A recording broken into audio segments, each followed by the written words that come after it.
Assalamualaikum warahmatullahi wabarakatuh. Baiklah, pada kesempatan ini kita akan melanjutkan materi mengenai pengukuran.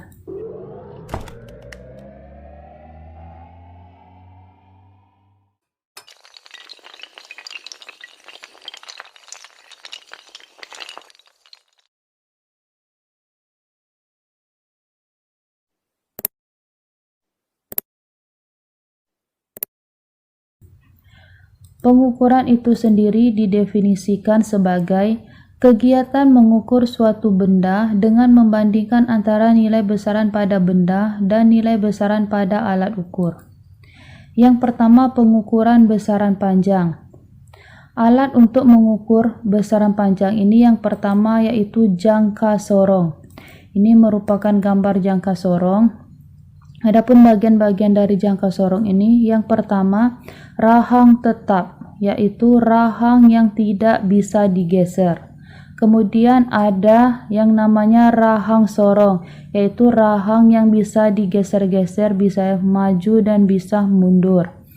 Kemudian pada jangka sorong ini ada dua skala, yaitu yang pertama ada namanya skala utama, yaitu skala yang berada di atas. Ini adalah skala utama. Kemudian ada namanya skala nonius, yaitu skala yang berada pada rahang geser atau terletak di bagian bawah.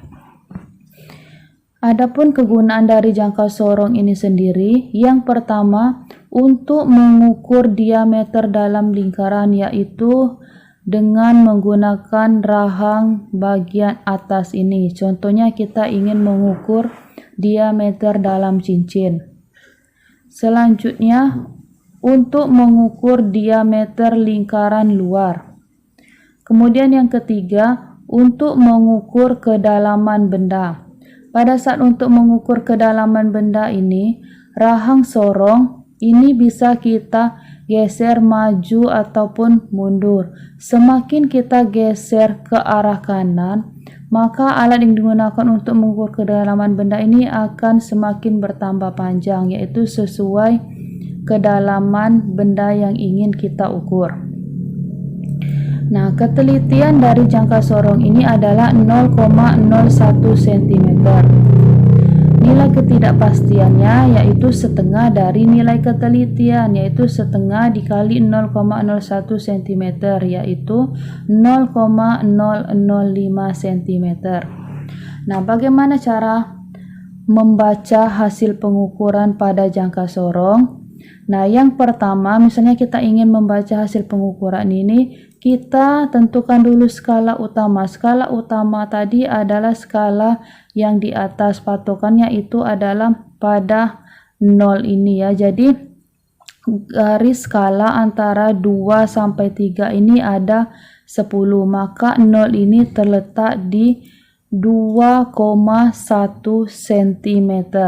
Sedangkan skala nonius kita lihat skala atau garis yang sejajar antara garis atas dengan garis yang bawah. Kita lihat yang sejajar ini adalah garis yang keempat.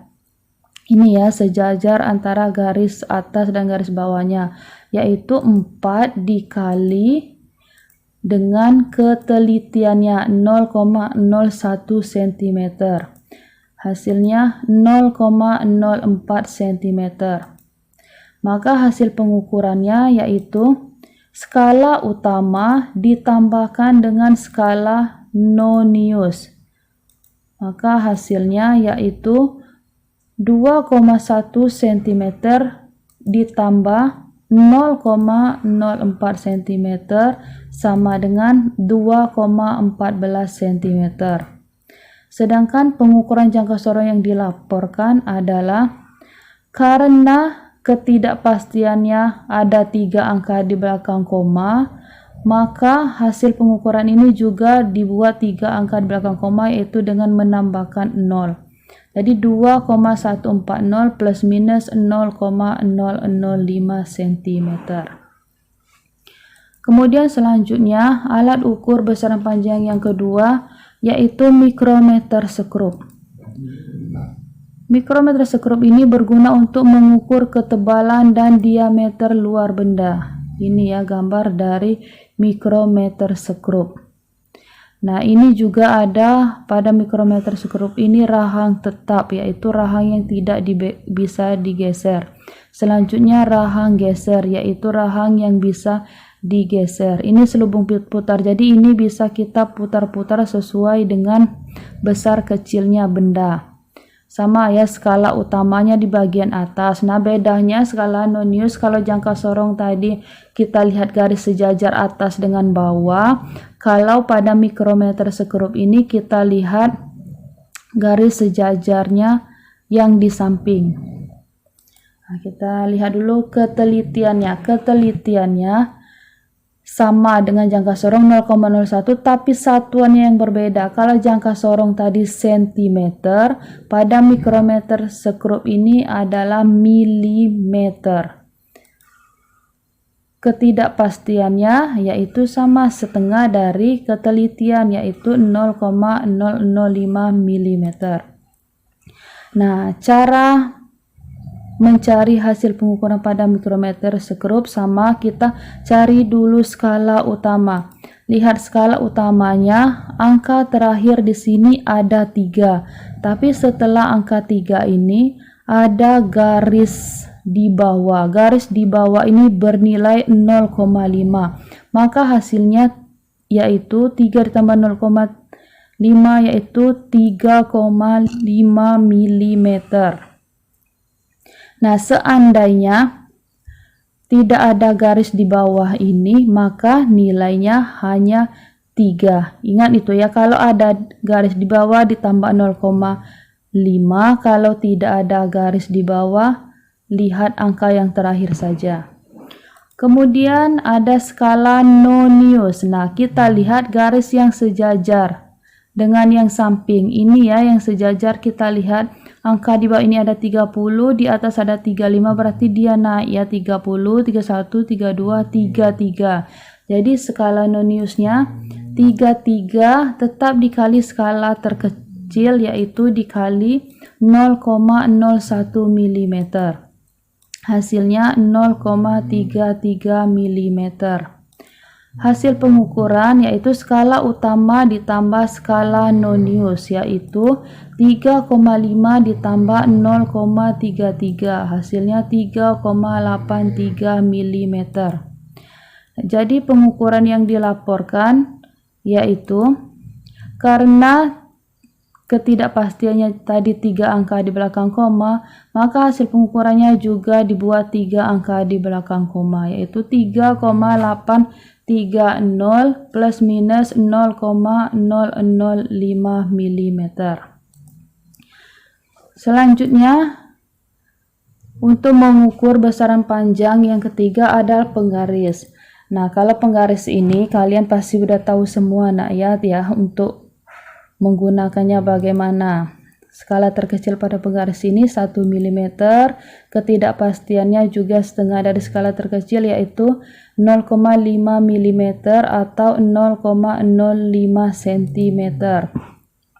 Selanjutnya yang kedua, pengukuran besaran waktu. Pengukuran besaran waktu ini, alat ukurnya yaitu dapat berupa jam atau stopwatch.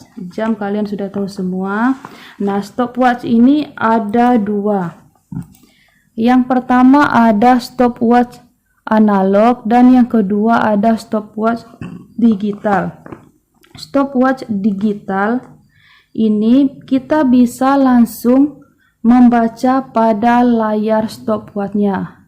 Sedangkan untuk stopwatch analog ini kita membacanya yaitu melalui jarum yang ditunjukkan pada stopwatch ini.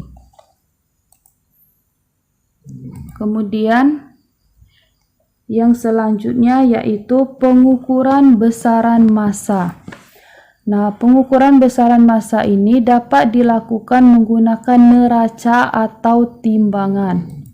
Nah, neraca ini yang ibu contohkan yaitu neraca Ohaus 3 lengan, karena ini yang biasa sering digunakan di lab ya. Adapun cara membacanya yaitu mudah dengan menjumlahkan angka-angka yang ditunjukkan pada saat pengukuran ya, pada ketiga lengan ini. Nah, ini berarti hasil pengukurannya 400 gram ditambah 50 gram ditambah 6,5 gram. Jadi hasil pengukurannya adalah 456,5 gram. Dan yang terakhir, pengukuran volume benda tidak beraturan. Nah, pengukuran volume benda tidak beraturan dapat dilakukan menggunakan gelas ukur. Nah, ini ya contohnya kita ingin mengukur benda tidak beraturan ini.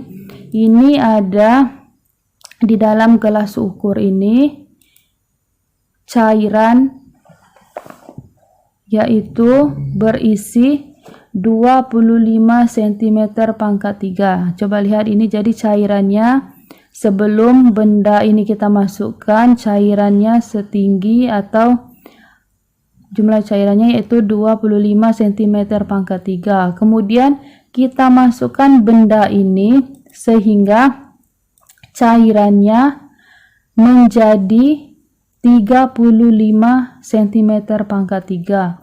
Maka hasil pengukurannya yaitu dengan mengurangkan pada saat benda sudah dimasukkan ke dalam gelas ukur, dikurang dengan pada saat benda belum dimasukkan ke dalam gelas ukur. Nah, pada saat dimasukkan ke dalam gelas ukur tadi 35, pada saat belum dimasukkan 25, maka hasilnya adalah 10 cm pangkat 3. Demikianlah pembahasan materi kita kali ini. Semoga bisa bermanfaat untuk kalian semua. Dan seperti biasa, jangan lupa like, subscribe, dan komen. Terima kasih. Wassalamualaikum warahmatullahi wabarakatuh.